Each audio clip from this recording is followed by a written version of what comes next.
Les postaux, incroyable retournement de situation dans le dossier Kylian Mbappé. Depuis que l'information est sortie comme quoi Erling Haaland aurait comme priorité de rejoindre le Real Madrid et que le Real Madrid aurait comme priorité Erling Haaland, les choses ont changé dans la tête de Kylian Mbappé. Parce que du côté de Erling Haaland, c'est simple. Il veut être la star de l'équipe où il signera. Et c'est la même chose pour Kylian Mbappé.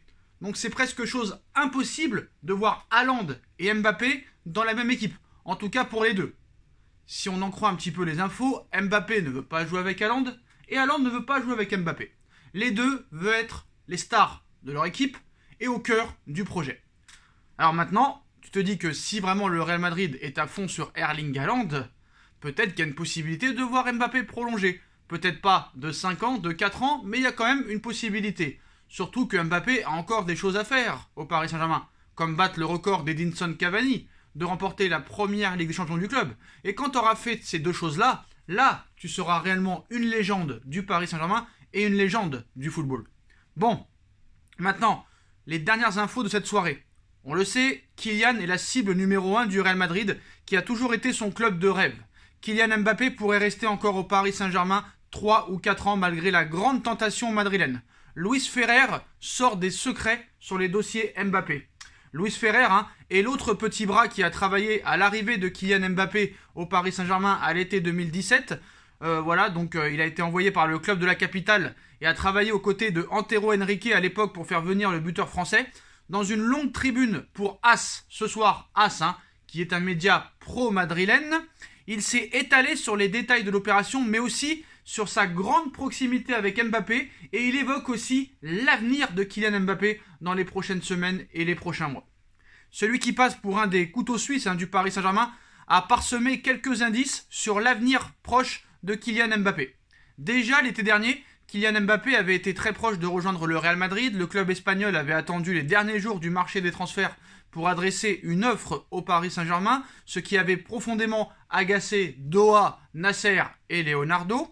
Le directeur sportif du club de la capitale aussi était très énervé et il l'avait dit devant la presse. Plusieurs personnes aux côtés de Kylian Mbappé lui ont parlé pour nuancer ses envies de sauter le pas avant le début de cette nouvelle saison. Luis Ferrer, qui le connaît très bien alors qu'il jouait encore à Monaco, a été de ceux qui l'ont convaincu de rester au Paris Saint-Germain et pourrait être aussi celui qui le conseille de rester un peu plus longtemps au Paris Saint-Germain. Bon, alors que l'affaire d'un transfert du joueur offensif parisien fait grand bruit et faisait aussi grand bruit l'été dernier, Luis Ferrer, qui est aussi patron de l'agence LF360, lui a formulé « Reste ici, Paris est ta ville, la Coupe du Monde approche à grands pas, gagne d'abord ici, tu as tout le temps d'y aller au Real Madrid plus tard ». L'agent chargé de rameuter les pépites de la région parisienne autour du Paris Saint-Germain ajoute « Fais encore 3 ou 4 ans ici, et puis après tu vas à Madrid ». C'est sa phrase qu'il lui a dit. Fais 3 ou 4 ans encore ici, et puis après tu pourras aller à Madrid. Tu as du temps, il vaut mieux arriver par une porte encore plus grande. Toujours écouté par le joueur, Kylian Mbappé, qui n'a pas quitté le club de la capitale, n'a d'ailleurs pas encore signé avec le Real Madrid. À l'heure où on parle, il n'y a aucun accord entre Mbappé et le Real Madrid, ni verbal, ni de principe. Ça c'est très clair.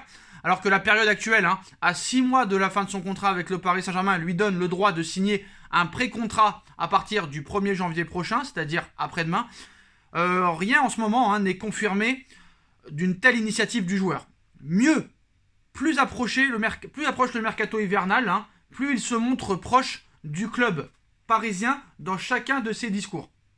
Avec les conseils de Luis Ferrer, les actuelles négociations engagées par la direction du Paris Saint-Germain avec Kylian Mbappé pourraient aboutir à un accord dans quelques mois.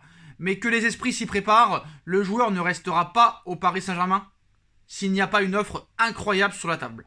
Donc le joueur ne restera pas à Paris, il restera que si le club lui offre le plus gros contrat jamais signé dans le monde et dans l'histoire du football. Autrement, son rêve d'enfant porté par les portraits du Real Madrid derrière sa chambre, retrouvé partout dans la maison de ses parents aussi, pourrait prendre forme. Donc c'est très simple. On nous expliquait depuis plusieurs mois que ce n'était pas une question d'argent. C'est bien évidemment une question d'argent. Parce qu'on va pas se mentir quand même, le projet est là. Alors pendant que Neymar va faire 5 jours de fiesta, c'est prévu, c'est comme tous les ans. Il va faire 5 jours de fiesta du 31 décembre au 4 janvier. Hein. Bon, il est blessé, c'est pas grave. Hein. Neymar n'est plus vraiment un joueur de football. Concentrons-nous sur réellement les joueurs de football. Mbappé encore au PSG pendant 2-3 ans. À l'heure où on parle, c'est une possibilité. Et moi, je pense que tout dépendra du dossier Erling Haaland. Parce que je pense que dans la tête d'Mbappé, il n'est pas bête. Il a quand même 23 ans. Il vient de les avoir.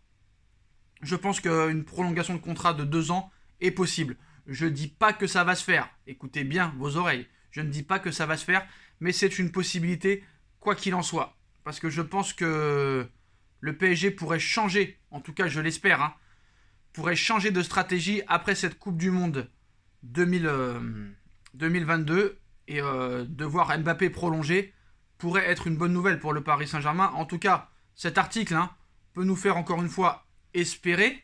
Et tant qu'on ne verra pas Mbappé avec un nouveau maillot, on y continuera d'y croire. On continuera d'y croire. Donc le Real Madrid, eux, voient déjà Kylian Mbappé comme leur futur joueur, mais le chemin est encore long pour le Real. Et le PSG n'a pas dit son dernier mot. Donc Mbappé a comme souvent annoncé qu'il se concentrait sur sa saison sportive et ne parlerait donc pas de son avenir avant ça, avant la fin de la saison.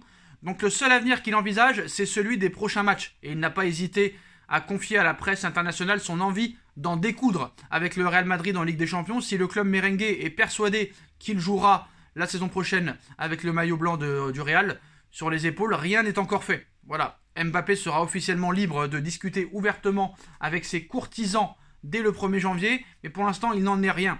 Pérez, lui qui a des intérêts économiques au Qatar et des placements communs dans l'immobilier, sait très bien qu'il ne sert à rien d'énerver le Paris Saint-Germain et ses propriétaires à l'heure actuelle. Dans les prochaines semaines, Kylian Mbappé ne signera aucun contrat en douce, que ce soit ni avec le Real, ni avec le Bayern, ni avec Liverpool, et ne prolongera pas son contrat en catimini au PSG non plus, pour l'instant en tout cas.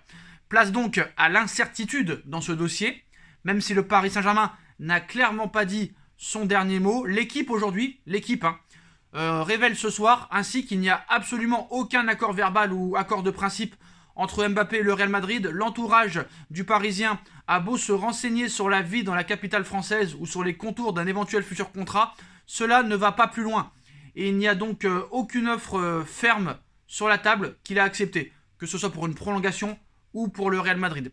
Donc les Madrilènes savent qu'ils ont l'avantage dans ce dossier à l'heure où on parle, mais ne veulent pas y mettre le feu car ce n'est pas dans leur intérêt immédiat, on va dire, de pourrir la situation. Autre bonne nouvelle pour le Paris Saint-Germain, qui a donc officiellement toujours ses chances avec Mbappé. Les négociations ne sont pas du tout rompues entre Nasser et le clan Mbappé. Le PSG et Mbappé négocient toujours. La presse espagnole est persuadée que c'est le cas et elle aimerait certainement cette version.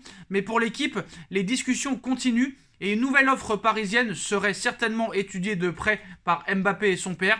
Il reste à savoir s'il s'agit d'une posture de politesse de la part du clan Mbappé ou plutôt d'une prise d'information commerciale, histoire de faire comprendre aussi au Real Madrid que financièrement le PSG va se démener pour faire une offre incroyable et difficile à refuser pour Kylian.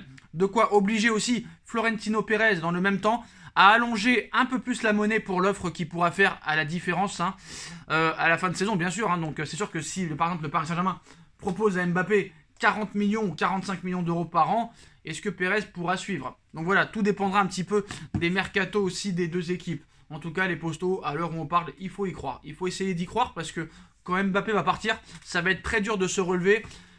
Parce que à part d'un Salah ou à part d'un Mané ou à part d'un joueur de ce style ou même Erling Haaland, je vois pas honnêtement qui peut remplacer Kylian Mbappé. Surtout que Mbappé non seulement est un phénomène à l'heure où on parle, il a encore une marge de progression, c'est sûr. Il doit progresser sur les coups francs, il doit progresser sur le jeu de tête, il doit progresser aussi sa frappe du gauche. Mais à l'heure où on parle, c'est un joueur qui vient d'avoir 23 ans. Il a encore 10 ans, voire 15 ans devant lui de très très haut niveau, vu qu'il est très professionnel et a une hygiène de vie irréprochable. Je pense qu'il faut tout mettre le paquet sur Mbappé. Et la recrue parisienne de l'été prochain doit être Mbappé. Et personne d'autre. Mais bon, quoi qu'il en soit, s'il part, il faudra trouver un remplaçant digne de ce nom. Et ce ne sera pas évident à trouver si Haaland ne vient pas et si les Salah et les Mané sont compliqués à faire venir. Voilà les postos, dites-moi en commentaire ce que vous en pensez. On like, on partage, on commente, on s'abonne.